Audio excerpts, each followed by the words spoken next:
Rachel and Leo, welcome to the podcast. Thanks. We're supposed to be quiet like that? Yeah, I mean, It's the podcast voice. Yeah, you always start with the radio voice. Yeah. And then you get normal. Hey, Yeah. everybody.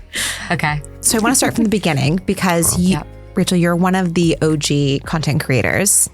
Yeah. Predating IG, YouTube, is that where you started? Oh my gosh. I call myself a geriatric influencer because I started creating content in 2010 on YouTube. So I first started doing makeup tutorials because I thought they were so fun. I actually was an intern at Avon at the time in New York City.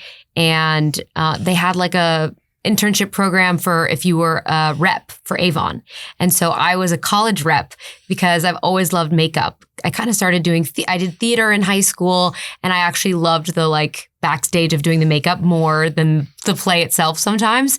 So I got really into makeup, and then I started selling it when I was in college with Avon, which is so random. That's like the original swipe up influencer, but in real life. Yeah. You like my lipstick? You can buy it here. Exactly. And I loved it. Like my favorite part was also doing people's makeup and like chatting with them. I would do it at like the sorority parties, even though I wasn't in a sorority, but they would like have me come in with my like little booth and I would do everyone's makeup. And then they would buy the products. And then they had an internship program in New York.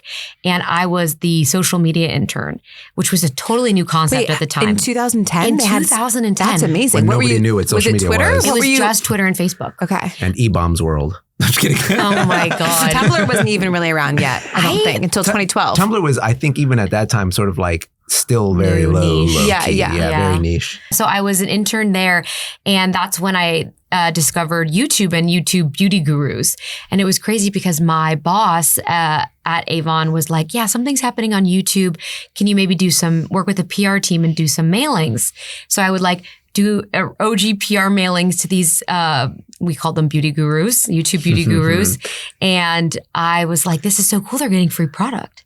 And then the boss was like, yeah, we have a little money left over this fiscal. So if you could find 2 girls who are in the college range, because they were really trying to focus on getting girls in college to sell, we have about $10,000 in the budget. You're like me. And I was like, oh. I know one. I got one. And I was like, today I'm starting a YouTube channel. Today. And I did. And I did. So I always kind of did have a little bit of the idea that there was a business element to it, and that there was like this potential for it to be, a business and having that entrepreneurial mind. So that is like really how I first got started. So I made like makeup tutorials in my dorm in college, and I would do like little fashion hauls. Like, this is what I got from Forever 21. And I Rest also, in peace. It's no longer. I know. And I would also and then I was a French major in college. So I also had a French YouTube channel that I started. Yeah. You still speak French? Oui. Wow. Oui, je parle français. And so that channel actually was even bigger.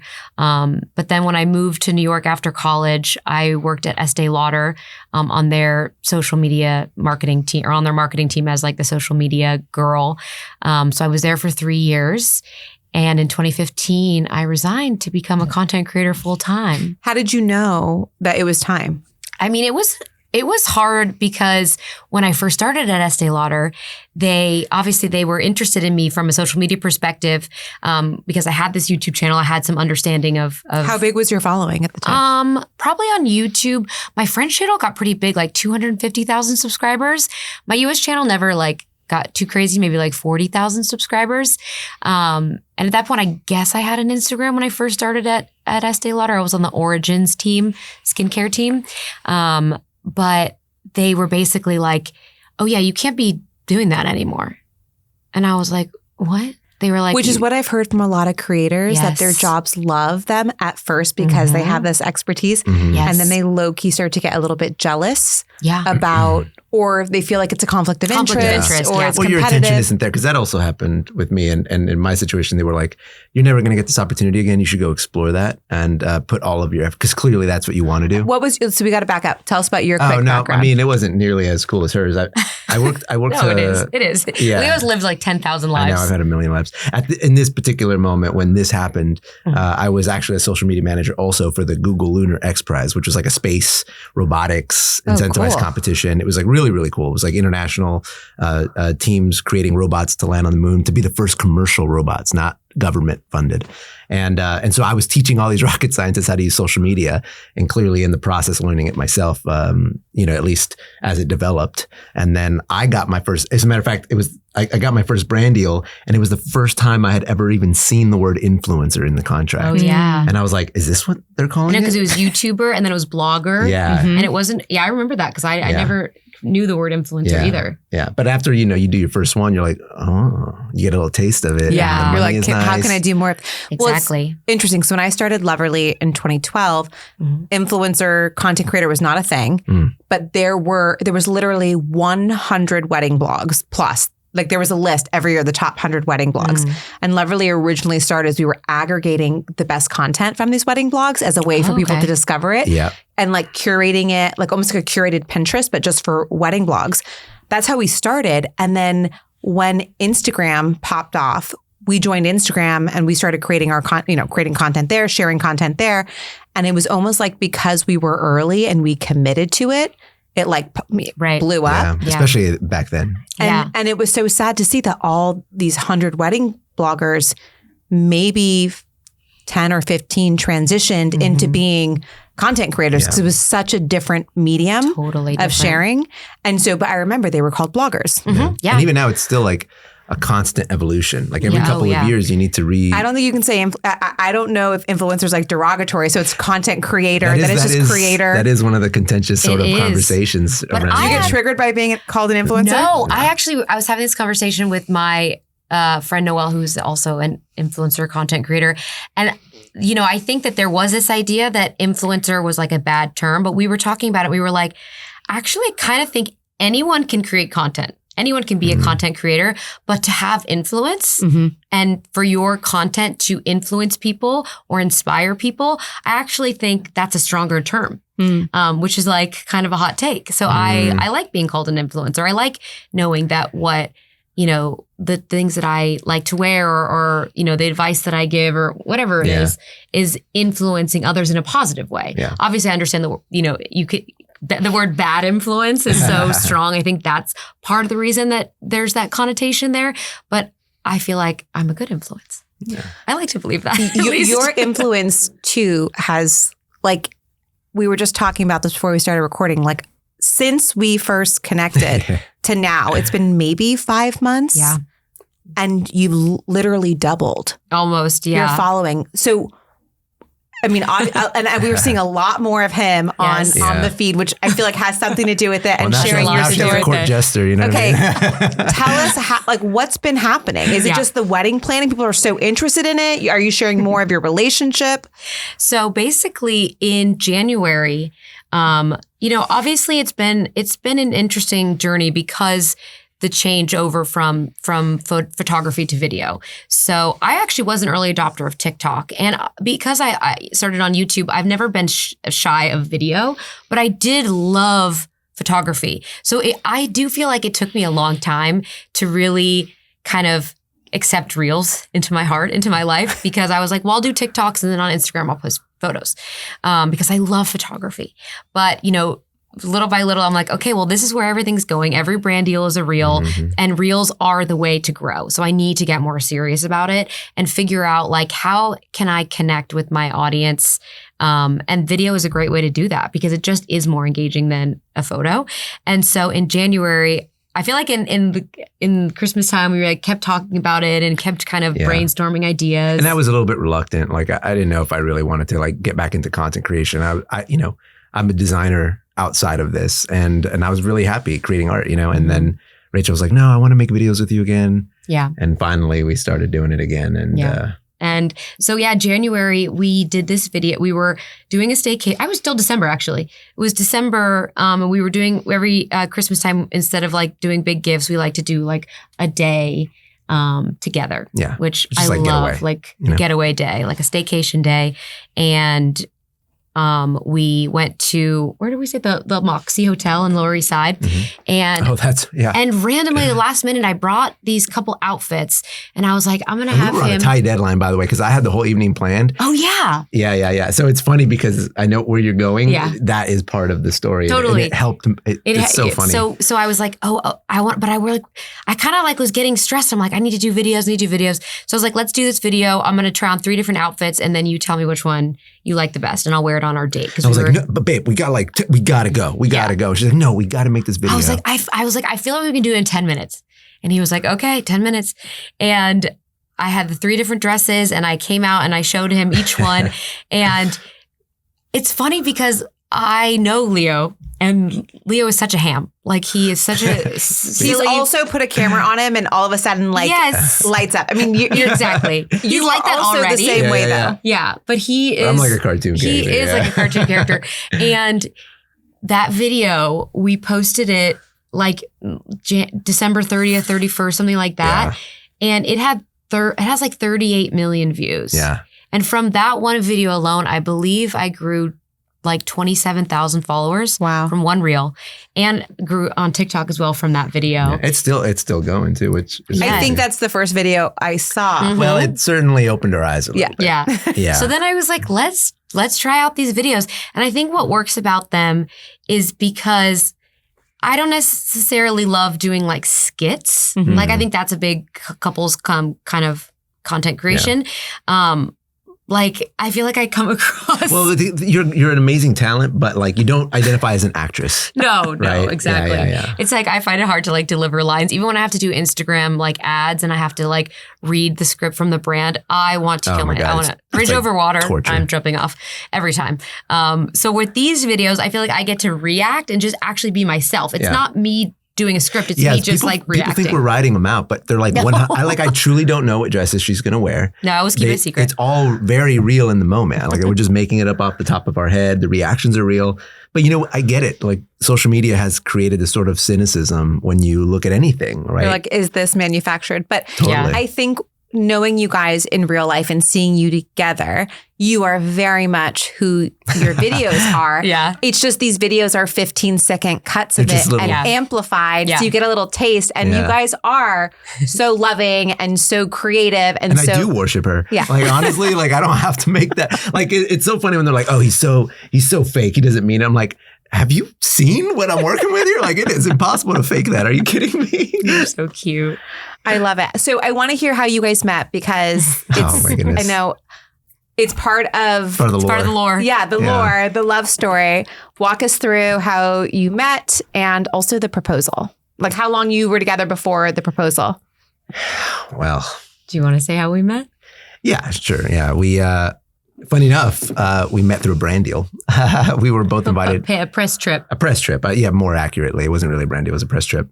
No funds. Yeah, we didn't get paid for it. We didn't get paid for it. It was just an amazing experience that we weren't Imagine we gonna turn did. down. Imagine, oh my God. And that's like part of our story. We profited from our love. I love you, #ad. No. We weren't getting paid. So that makes it a little better. But it was an amazing press trip. Yeah, it was a work trip. And Disney had invited us to go and experience the Disney Dream Disney Cruise. Disney Cruise on the Disney Dream. That was the name of the boat. Mm-hmm. So we were there with a bunch of like, media sources. And it was actually a trip leading up to the cruise where we had like a week-long experience at Disney World. And I used to be a Disney YouTuber. So I was very well-versed in like that world and like the Comic-Con world because I was also a video game journalist. And they invited 2 classes of people. There was like the family bloggers that, the mommy bloggers or people with like 5 kids. Yeah. And then there were what we were calling the singles, which was like the individuals like, me and a handful of, but that was like, there was 8 of us, 8 of the singles. And then everyone else was like a couple or married or something. And then, but because I knew Disney, I had taken them like they were like my lost boys. Like I'm like, let's go explore the parks. I'll show you everything I know. And then, I came across Rachel on the very first night of the cruise because all of those, we finally get to the cruise and all of the families exhausted. They've been with their kids all week at Disney World. And I'm like, it's Friday night. Let's go out. It's party. Singles, baby. And then like we go out. Nobody. Everybody's crashed in their rooms. The families are exhausted. They're like, we're done. It was actually crazy. We went to the like adult only section on this, and there was not, I walked in with Noelle, my best friend. And the only people I saw were you and your friend. Yeah. On We the were whole quite literally deck. the only 4 people In the out on adult whole only deck, area. in the hot tub. And then we started talking, and I was like, you should just like be part of this group. Like, let's hang out. Like, we're the fun ones, you know, like come hang out with us. And yeah. But it was so funny because she had told me, I brought looks to shoot in. I brought this little mermaid look. And I was like, well, you know, I've cosplayed Prince Eric before if you need a Prince. And not thinking anything of it. And sure enough, she took me up on it. And then I panicked, put on a white shirt that is not a costume at all. You don't need a costume. You're super just nervous. Prince. I know. It's You're just, You are Prince very Eric. Prince Eric. I was like, maybe I could by just default. Yeah, exactly. Yes. Maybe I can just fake it like, well enough. And the rest is sort of history from there. But I mean, obviously, it was a work trip. You know, some sparks were flying, but we kept it professional. As a matter of fact, we didn't even go on our first date until a whole month after the trip. Yeah, because And were you both in New York at this point? No, because that's the thing is like, obviously we caught feelings, but we were keeping it on the level, you know? And then afterwards, she goes back to New York. I go back to LA and I'm like, what is this hole in my heart? You know what I mean? Because it was pretty much undeniable, I think. But, we were trying to be cool about it. Yeah. But we just keep talking. We did a year of long distance. Oh, yeah. And then the pandemic happened and we were like, what are we going to do? Yeah. Because especially New York was like scary. Shut down. Yeah, I know. It was the worst place to be. It was. And I lived in like a garden apartment. I was like, this is weird. So I went to LA to. She literally said, can I buy a ticket to fly to LA tonight? I'm getting a little nervous. Yeah. And When was this? March 12th. Oh. Yeah, the next day they announced quarantine. And Crazy. when they stopped, the Europe travel and everything like that. If she would have waited one more day, she wouldn't have been able to come. It was just you could still fly, but it was significantly very different. Yeah, very more different. difficult. Yeah. So we did a few months in LA, and then which we thought was only going to be like a week or two. Oh my tops. God, yeah, hilarious. So at this point, we were doing a lot of our recreations. We had done La La Land recently. Yeah. We did Grease photo shoot. And so we were like, yeah, let's keep this momentum going. So the way that I packed my suitcase to prepare for a pandemic was so funny because Like it was like all costumes? these costumes. Yeah. And like fancy outfits because like I'm always dressing princessy. But I will say though, that was the inception of it all because now she's stuck in this nasty bachelor pad in North Hollywood. Don't get me started. And she was like, well, if I'm going to be stuck here. Did you have a roommate? I did. But our place was like, it was interesting because it was like, I had a roommate, but we each had our own living area of the house. So we actually like barely ever saw each other. Yeah. Which was really convenient. What was this? Oh yeah. So she was like, if I'm going to be in this nasty, like undecorated space, I need it to be comfortable. Cause it went from 2 weeks, 3 weeks, a month, 2 months, 3 months, it just kept getting longer and longer. So she decided not only to just start doing TikTok because that was the platform that was starting to gain traction, but she started doing interior design because she started making my room. But I started making over his room because it was pleasant. Yeah, it was such an ugly bachelor. Yeah, it was nasty. Oh my But God. that was like her doing that. I don't know. It like rekindled sort of your. Well, it started definitely the interior design element of what is now Dreamloft Studios, which is such a part of my social media presence. So I think that's actually where I first found you was Dreamloft. Yeah. Because that aesthetic is so whimsy. It's so beautiful. It's so fun. So much color. You owe it all to me in my nasty bedroom. What can I say? You're gross North Hollywood. My gray walls. Wow, you're going to take credit because of your ugly. Hey, listen, it was all part of the plan. It all happened the way it was supposed to happen. Yeah. That is true. So tell us about Dreamloft. How did that come to be? So that was like, I decorated Leo's apartment. Got the bug. And I got the bug and I saw just how interested people were in that.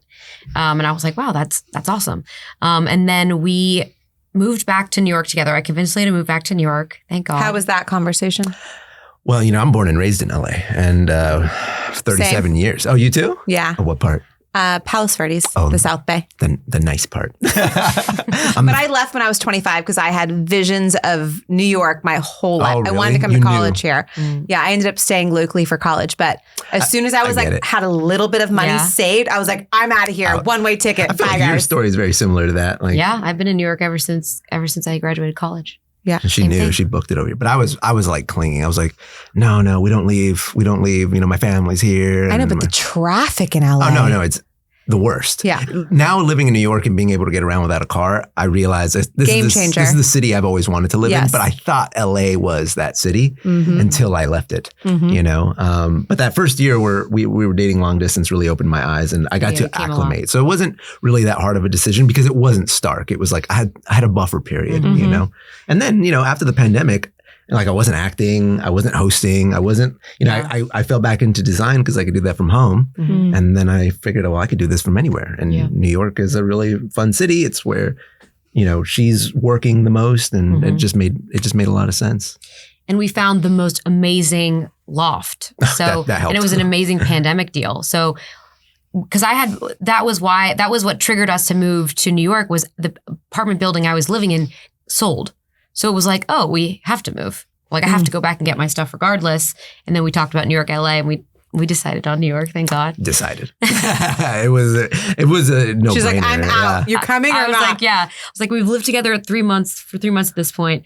Also, like once you get to a certain age, it's not like you just kind of pop into your friend's house, especially in LA where the distances are so far apart. Oh, if you have friends that live on the west side and you live downtown, might as well live in New York City. You might as well. Yeah, I see them just as much. And, Same. You know, they're starting to have kids. And so like their lives we're deviating. And so I thought, well, this is the best opportunity, honestly, to start a new life with the person that I love and want to be with. And you know, why not? Let's take a chance. So you moved during 2020? Yeah, we May moved 2020. 3 months into the pandemic. Yeah, 3 months. Because so you got a great deal. So we got an amazing deal on this 2,000 square foot loft.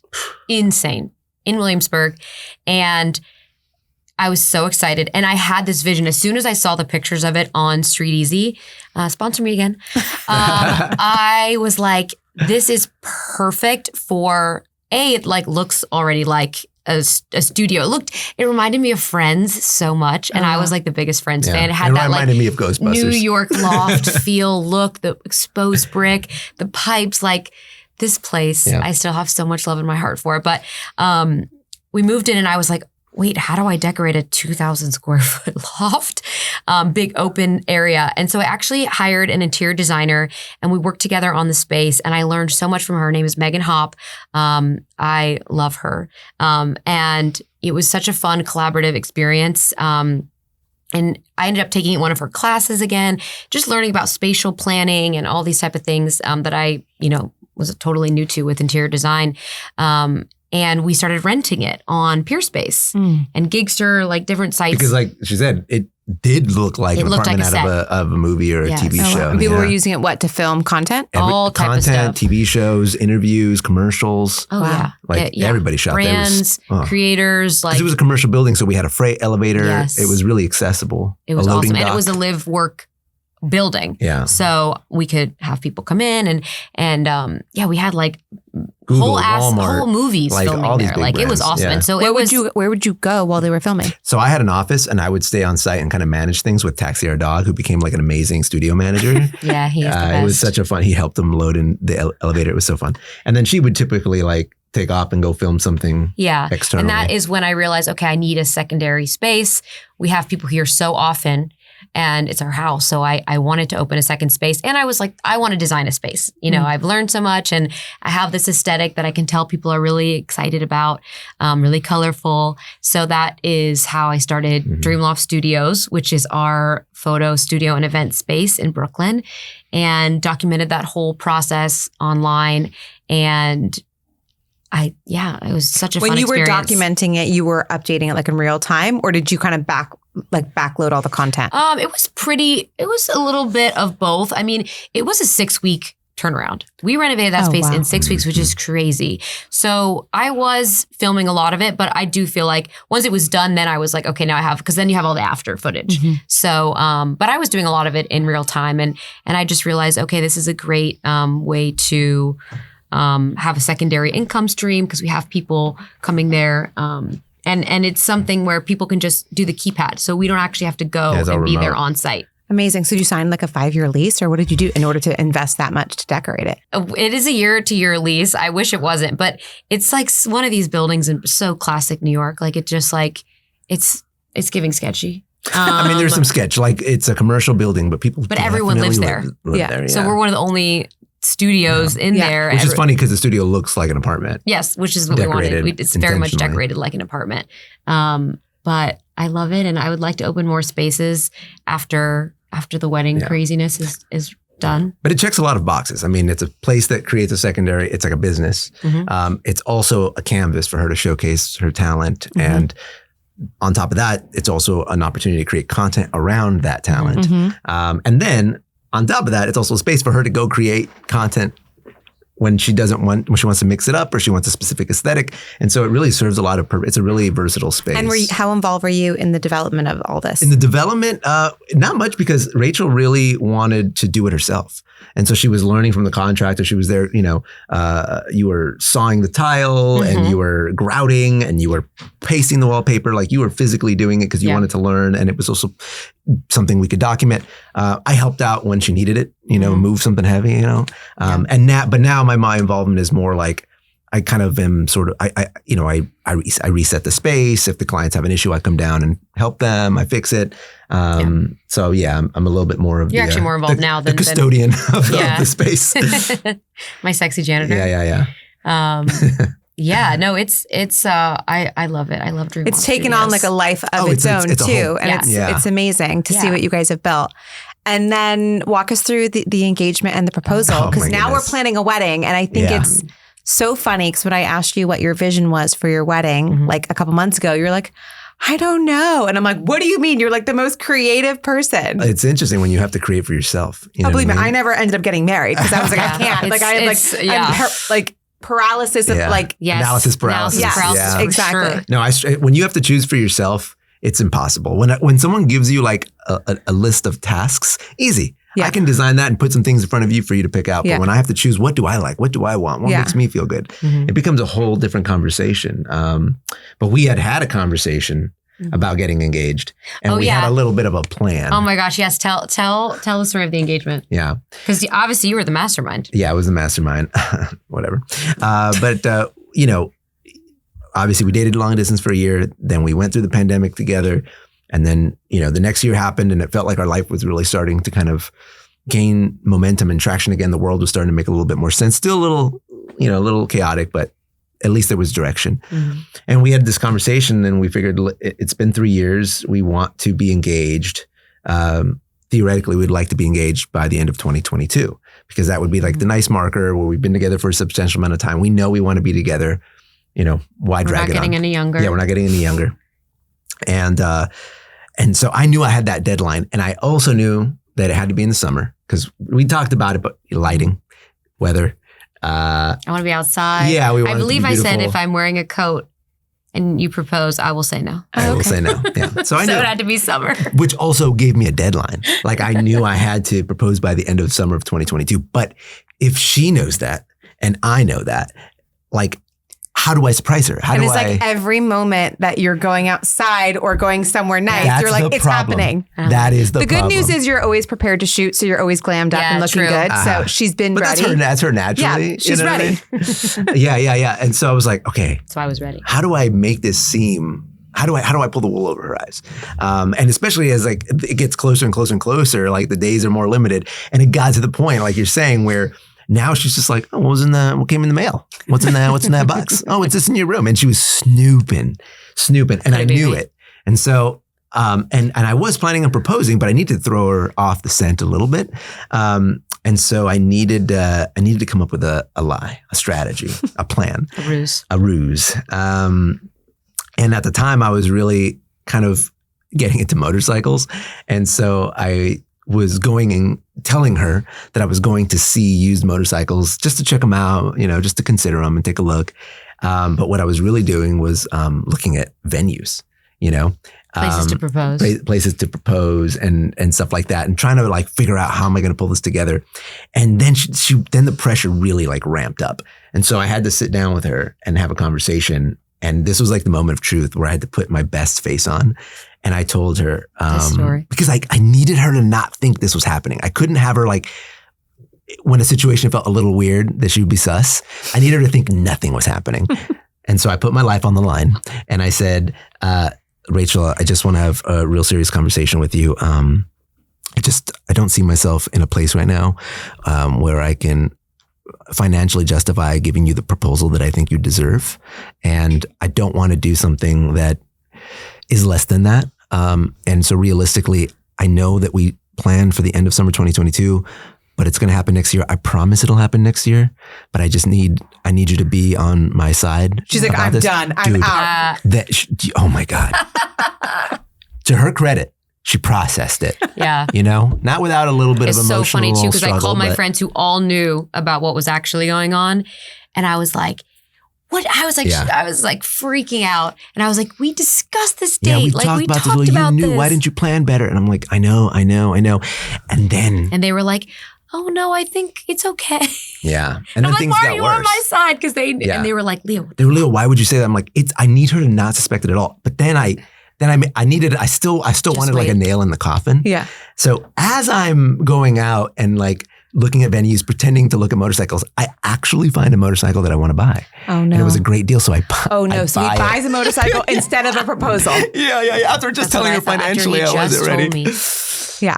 It's a money thing. Yeah. And then she's just like, what happened? I thought you didn't have the money that brother. Yeah. And I was like, and I had to, dude. I had to be such a villain for her to buy it. I was just like, not all of my money goes towards you.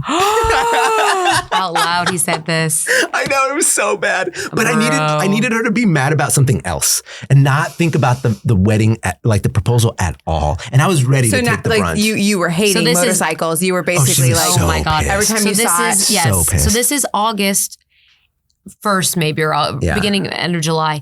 And I was like, it was actually August 8th. I was like, if we're not getting engaged this summer, I'm going to Mexico for my birthday. And I'm like, no, that's not my plan.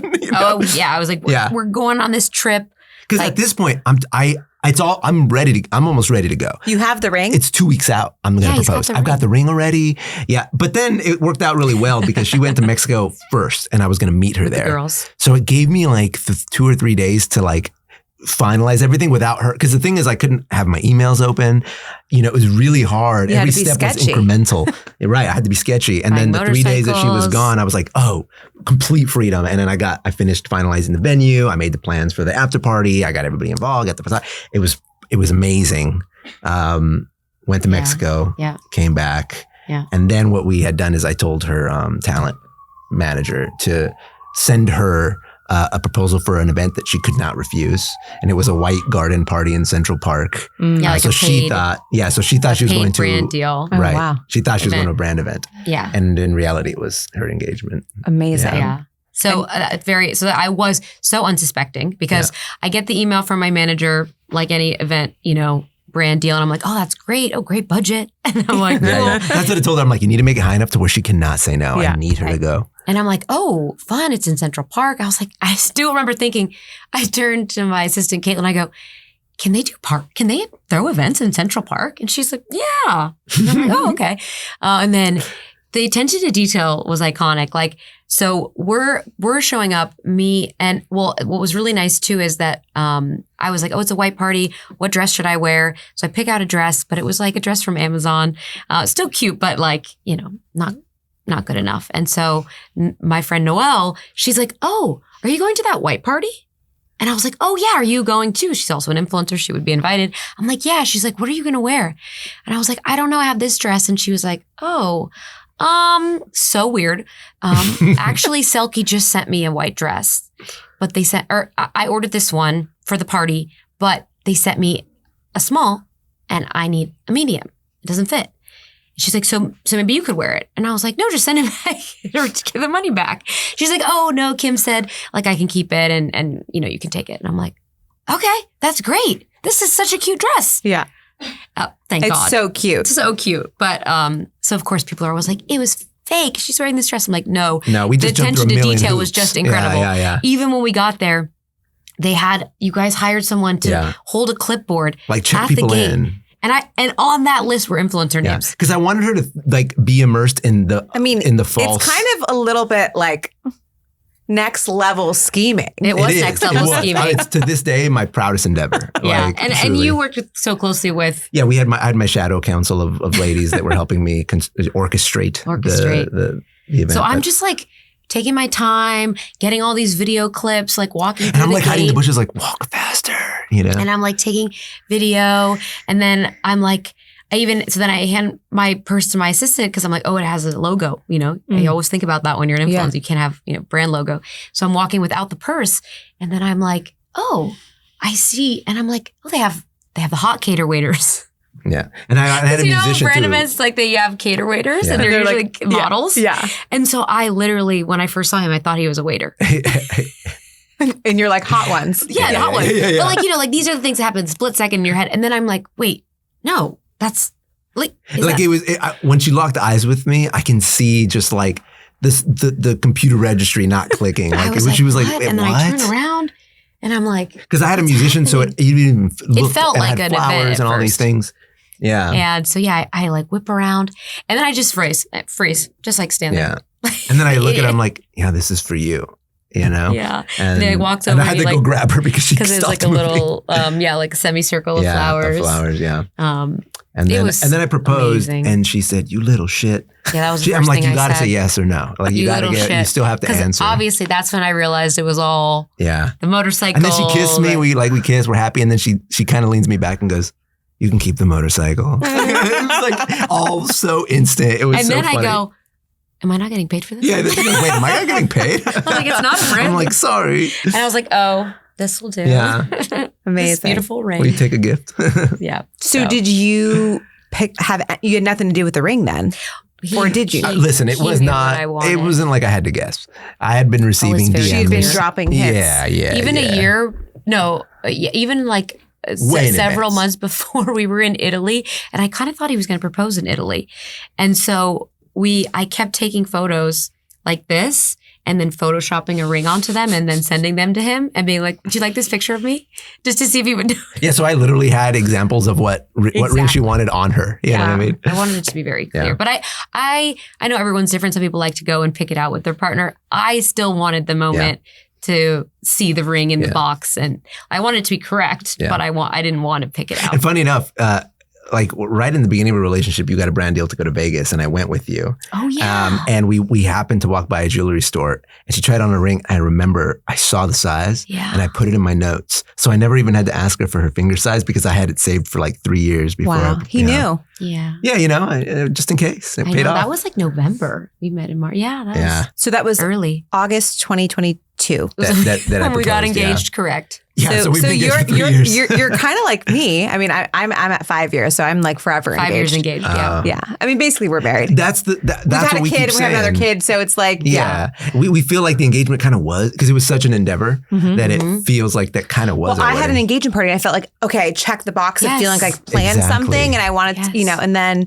life got ahead of us. But because you start moving on with your life. Yeah. You're like, oh, cool, we're in, we're locked He in asked. now. I said yes. Yeah. We're married. What else is there? Especially because the other part of the story is after we had the engagement and then we took some photos, we get in the car to go back theoretically. And I'm like, oh, what are we doing now? And he goes, do you like Himalayan food? And I just hear her like, what? I'm like, what? And I'm like, yeah, think I that. And I'm Dwell on like, that. okay. Again, another ruse. It's all about so then misdirection. we're driving, and then I see our favorite bar restaurant, and I see the same flowers are there, the same color florals from the engagement, and I was like, oh. Yeah. And then inside was All our friends and closest family. friends. so Yeah. you got a little check of the box. Exactly. Of like So it feeling felt like we had a celebrated. cake. A reception. Yeah. It Yeah. felt like a reception, and so I feel like it's just been a long. And honestly, it's been, if nothing else, it's just been a fear of going through the planning process. Like we knew what a tall order this was going to be. Yeah. It is a lot. It's, we have a lot going on. And originally, our first thought was we were going to get married in the south of France. So we went there and we did venue tours. And honestly, it was one of my favorite trips we've ever done. So I have zero regrets. But we realized like this doesn't quite make sense for us. If we're struggling, my parents are going to struggle. People aren't going to fly out to go through this ordeal. You know what I mean? It's a lot to ask people. So much. It was challenged. So I was like, okay.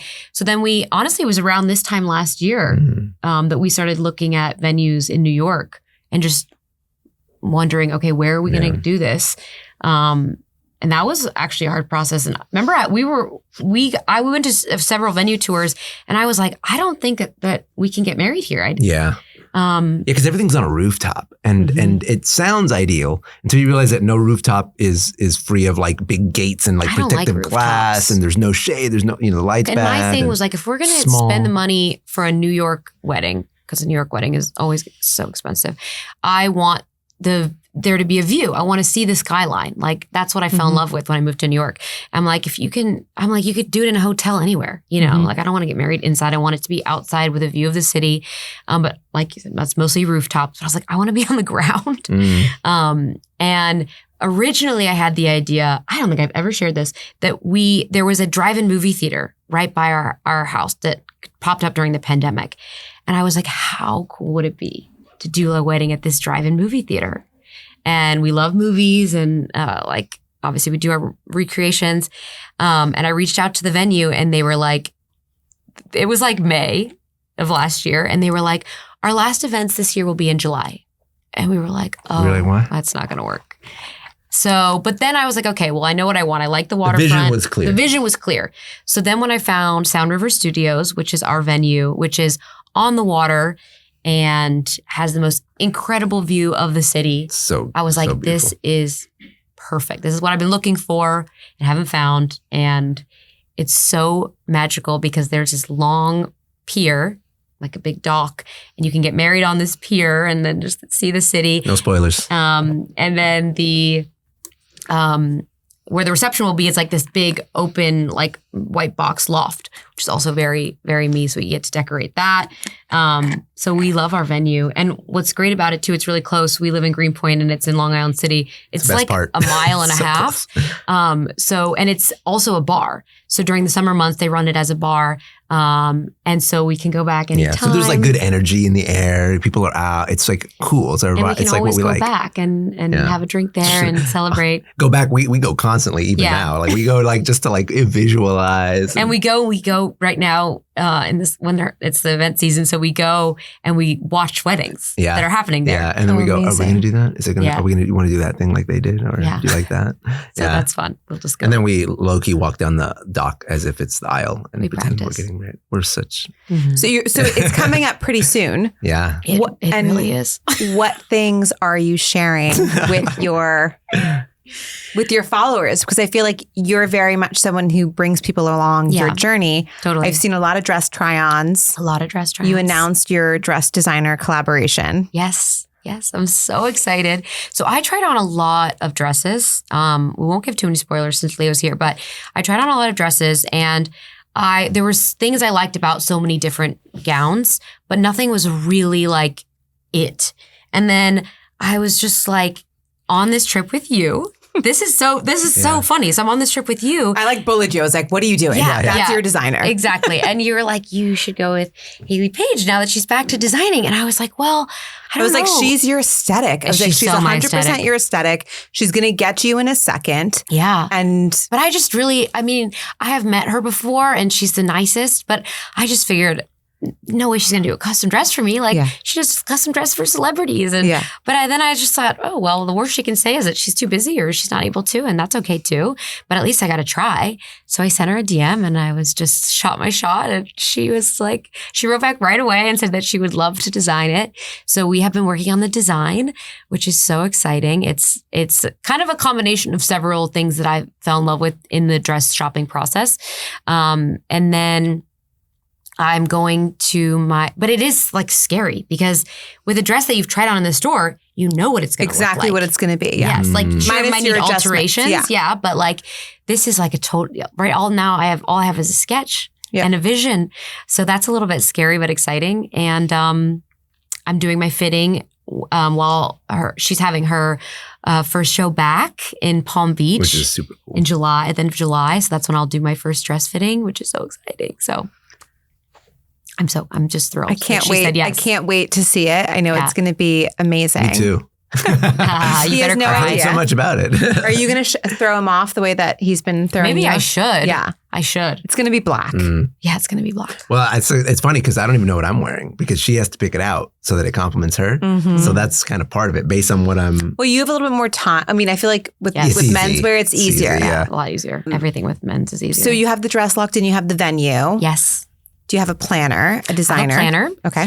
And the planner has design services. So we've been talking about exactly what we want to do in terms of the florals and the draping. Are you feeling unblocked now? Do you feel like you have more of a vision of what you're... I do have more of a vision. The planner was a big move. Like that changed a lot for us. Because it builds momentum for you. It takes the pressure off of you. And I mean, even when we were decorating our home, I have a very strong design sense. So does my partner. But like having an interior designer to present things helps you say yes, no, yes, no. Yeah. And takes a little bit of the pressure off you to come up with the ideas. Right. And put in the work to get that idea together. Not planners. No. We are true type B. Yeah. We're like type Z's.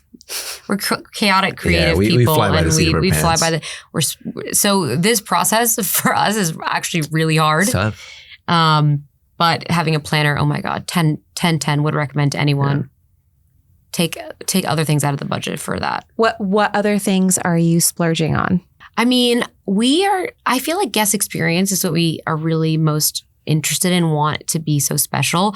So we have some surprises for our guests.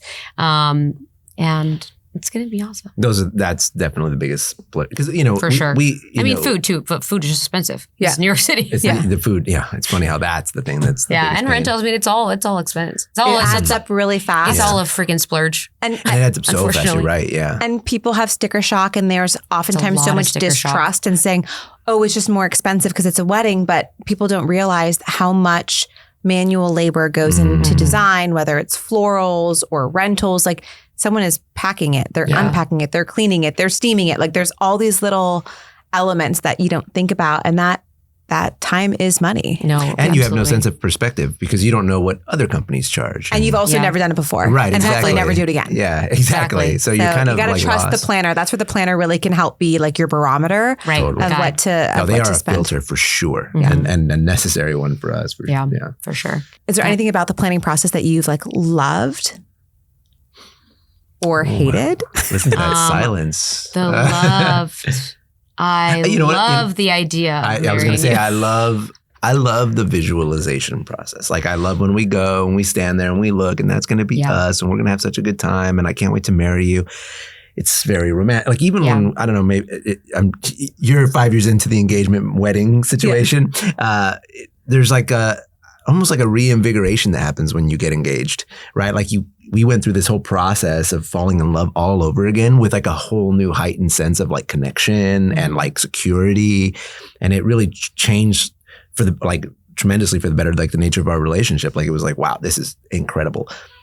And now we get to do it again 3 years later. Like that was insane. Like we had like from the engagement, we're still on a little bit right in that honeymoon period 3 years later. And now we're going to do it again. Like that part's really, really exciting. That's really fun. Yeah. I know we have a big walkthrough on Monday. So I feel like when after that, then I think we're going to, the ball's really going to get rolling. Yeah. We're going to start picking the rentals and all that. So to be totally honest, we are very behind. You're early in the process. Behind. Well, we're going to invite you back after the wedding when you come back and we're going to break it down. We'll throw up the photos and we'll have a full breakdown. That what sounds worked fun. and what didn't? What went right? That's fun. I'm excited for that. This has been the Loverly Wedding Podcast. We are hosted by Kelly Khalil, produced by Natasha Barkman, Kayla Fitzgerald, and Jennifer Alvarado. Watch the podcast on YouTube by subscribing to our channel, and you can follow and listen to us on Spotify, iTunes, and every major RSS feed.